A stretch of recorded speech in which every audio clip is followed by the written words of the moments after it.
সন্তান সবই বড়। সবই বড়। এখন একটা কথা আছে, চিন্তা করেন ছেলে মেয়ের কাছে সবসময় কি, এখন আমি বুড়ো মানুষ, আমার এরা খাইতে মনে করে, ওরা খাইতে মনে করে, এমনকি আমি ছেলে মেয়ের কাছে কি এই চাইতে পারি? সম্ভব? তো আজকে আপনাদের সঙ্গে এমন একটা মানুষের সাথে পরিচয় করিয়ে দিব, যে মানুষটাকে আপনারা হয়তো বা চেনেন না, যাকে আমি তার সাথে আপনাদের পরিচয় করিয়ে দিই।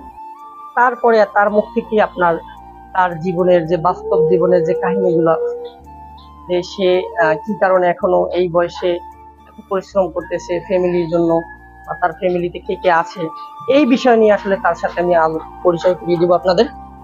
তো আমি যে লোকটার সাথে আপনাদের পরিচয় করিয়ে দিব, তিনি হচ্ছে এই যে এখন এই মুহূর্তে আপনারা যাকে দেখতে পাচ্ছেন।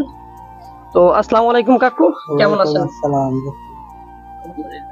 তো কাকা, আপনি আমাদের বয়স তো প্রায় 25